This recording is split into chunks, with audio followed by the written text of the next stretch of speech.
Assalamu alaikum everyone and welcome to my Eid vlog. So সবাইকে ঈদ মোবারক and আজকে হচ্ছে আমি অনেক সকালেই উঠে গেছি কারণ সবকিছু গুছাইতে হবে সবকিছু কালকে অনেক এলোমেলো করে ছিল যার কারণে সো আজকে সকালে উঠে গেছি সো উঠে হচ্ছে সবকিছু রেডি করছি গুছাইছি এখন হচ্ছে আমি রেডি হব সো গাইস আমি রেডি এন্ড এটা আমার ঈদ আউটফিট and হচ্ছে আমরা এখন সবার বাসায় সালাম দিতে যাব সো লেটস গো সো আমি প্রথমেই চলে যাচ্ছি আমার মেজো চাচির বাসায় আমার কাজিনদেরকে নিয়ে সো লেটস গো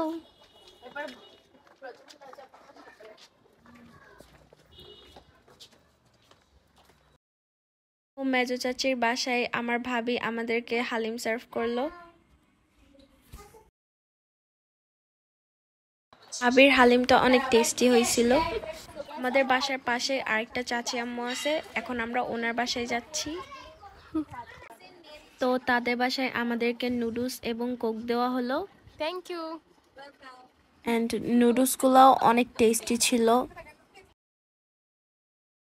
আমার কাজিনরা অলরেডি বাসা থেকে খাবার খেয়ে আসছিল দ্যাটস ওয়াই তাদের পেট পুরো ফুল ছিল বাট অনেক জোরাজুরিতেই তারা খাবার খেতে রাজি হয় এখানে আমার চাচি আসছিল এন্ড আমাদের সাথে মজা করতেছিল জিজ্ঞেস করতেছিল আমরা কোথায় কোথায় ঘুরতে যাব আর উনি আমাদেরকে অনেক দেখতে পারে তো এখানে আমার চাচাতো বোন সেলফি তুলতে শুরু করলো মেমোরি হিসেবে রাখার জন্য আর যেখানেই যাবে সেখানেই ও ছবি তুলবে সো আমরা নেক্সট ডে চলে যাচ্ছি আমার ফুফির বাসায় যেটা একটু দূরে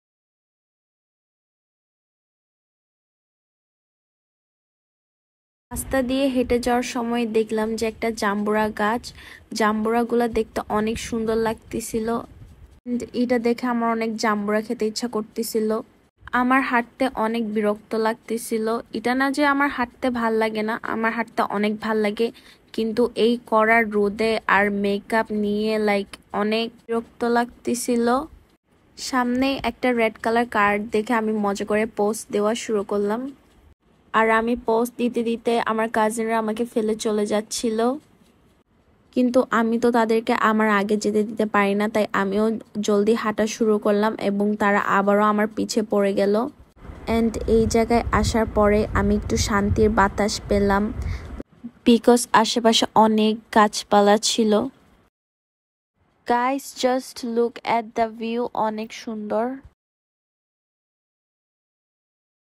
এখানে অনেক রোদ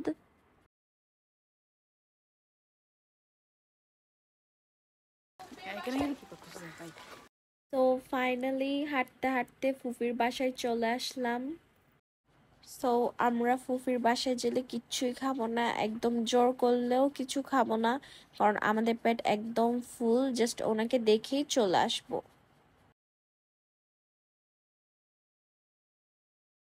আমরা চলে আসছি আমাদের ফুফির বাসায় সো আমি অনেক এক্সাইটেড কারণ ফুফিকে অনেক দিন পরে দেখবো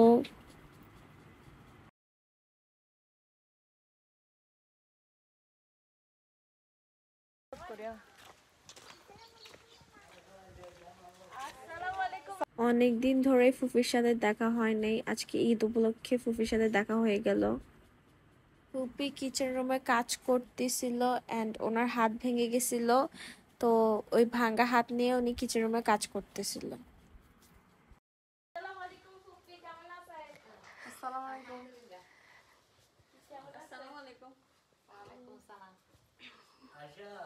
এন্ড দেন ফুফির বাসা থেকে চলে আসার সময় অনেক গরম লাগতেছিল তাই আমরা এই গাছের নিচে কিছুক্ষণ রেস্ট নিয়ে নিই গাছটার নিচে এসির মতো বাতাস ছিল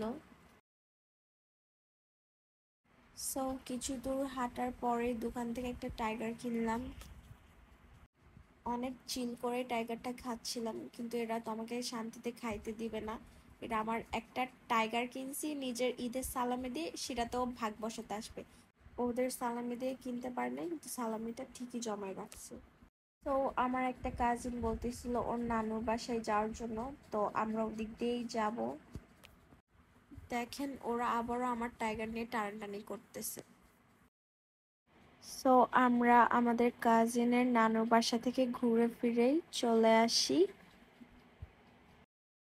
আমরা আমাদের আরেকটা ফুপির বাসায় যাচ্ছি।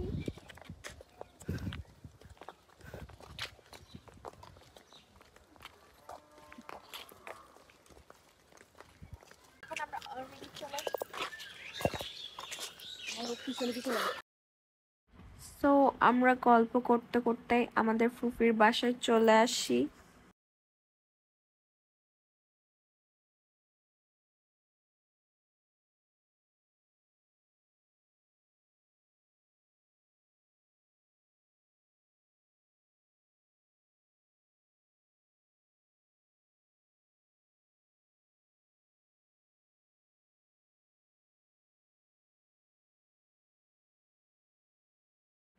গেটের সামনেই আমার ফুফাতো বোনের দুষ্টু ছেলেটা ছিল, যেটা আতশবাজি ফুটে আমাদেরকে ভয় লাগাচ্ছিল। এন্ড আমরা গেটের সামনে অনেকক্ষণ দাঁড়াই ছিলাম। কিছুক্ষণ দাঁড়ায় থাকার পরেই ও আমাদেরকে ঢুকতে দেয়। এন্ড ওদের বাসায় অনেক মেহমান ছিল আগে থেকেই।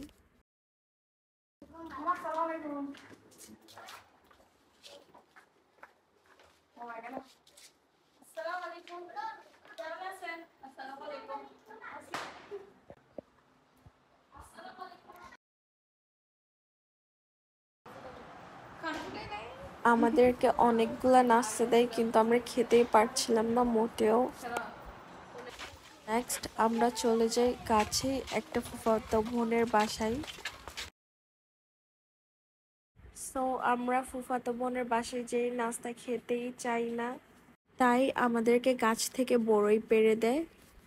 অ্যান্ড বড়ইগুলা কিন্তু অন্য সব বড়ই থেকে অনেক ডিফারেন্ট।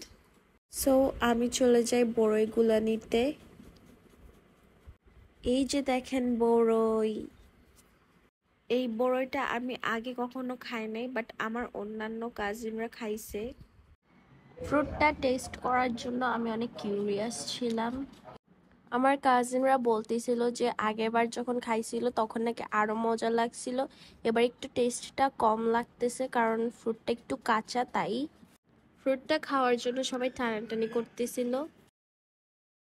তো আমি এখন টেস্ট করে দেখি বড়ইটা আসলে কেমন। টেস্টটা আমার কিছুটা আমলকির মতো লেগেছে। টেস্টটা একটু সাওয়ার।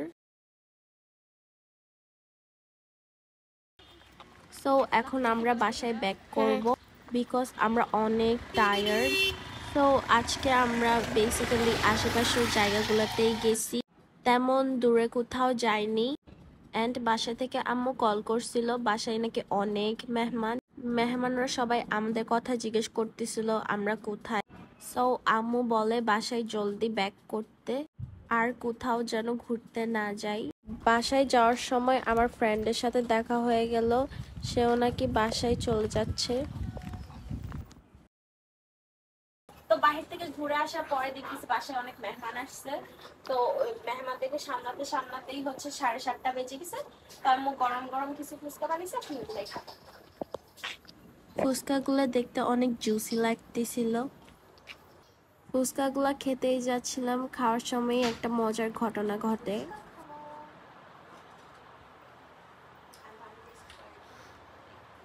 আমার একটা কাজিন হঠাৎ বাসায় এসে আমাকে সারপ্রাইজ দেয়। অ্যান্ড দেন আমি আর ব্লগ কন্টিনিউ না করে তাদের মেহমানদারিতে লেগে গেলাম।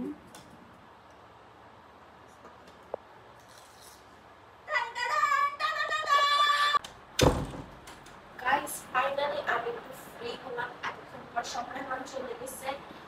এখন বাজে রাত 1টা। সো আর কোনো মেহমান আসবে না।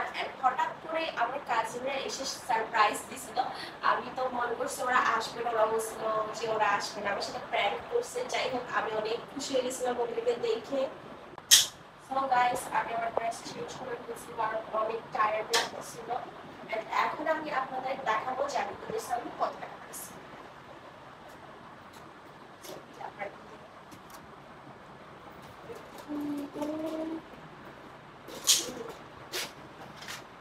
তেমন কোনো জায়গায় ঘুরতে চাই নাই, বাট আশেপাশের জায়গায় ঘুরতে গেছি, তো তেমন একটা পাইনি। সো আমি ঈদগুলো গণা শুরু করলাম এক এক করে।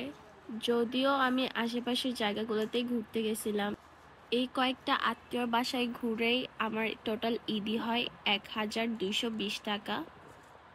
বাট এখনো আমার অনেক আত্মীয়র বাসায় ঘোরা বাকি আছে। আমার খালার বাসা, আমার নানু বাসা অ্যান্ড আমার কিছু ফুফির বাসায়ও এখনো ঘোরা বাকি আছে।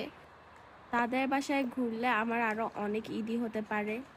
আলহামদুলিল্লাহ এই কয়েকটা বাসায় ঘুরেই যা ঈদি পাইছি তাই অনেক।